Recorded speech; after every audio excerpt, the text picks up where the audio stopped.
Now, Saudi warplanes are bombing locations across Yemen on an almost hourly basis. In the latest attack, Saudi jets bombarded a road construction company in the Hajjah district in Hajjah province. Warplanes also pounded residential areas in the cities of Dar Saad and Khor Maksar in Aden province. Saudi aircraft also bombarded the Razi district in Saada province.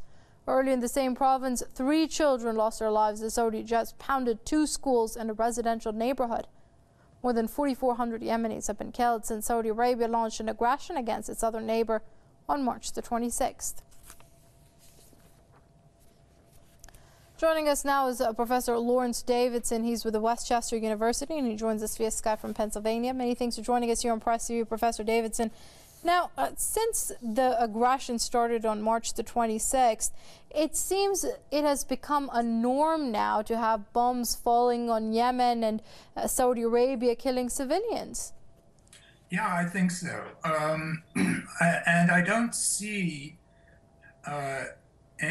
anybody outside of the region, in the UN, for instance, who's willing to exercise any leverage on the Saudis to stop this. And so I don't, and on top of that, I don't think the Saudis know how themselves to stop it, because they can't exercise a victory as such, but they can't admit that all this destruction is getting them nowhere. And so they don't know what to do but keep it going. I mean, there's something horribly perverse about the whole business. But Professor Davidson, is perpetual warfare even a viable option over here, specifically considering Saudi Arabia does have limited funds, it has a limited amount of supplies of weapons, so to speak, and its people will have a limited amount of patience with this too?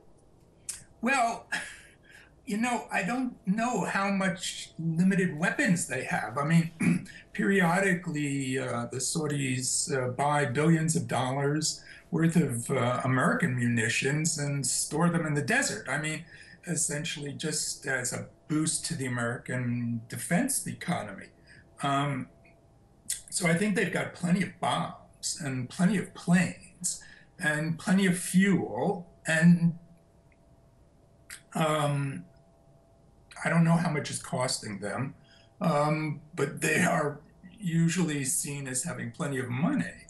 So, and in terms of the Saudi population, except for the Shiite population in the eastern part, I haven't heard of any rumors even of popular unrest over this.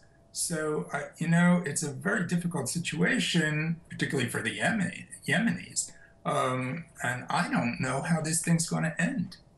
Well, if you could take a guess, Professor Davidson, because as you've just mentioned, there is going to be any external pressure that will be exerted on the Saudis. So what needs to change on the ground for this to stop? Well, I mean, hypothetically, if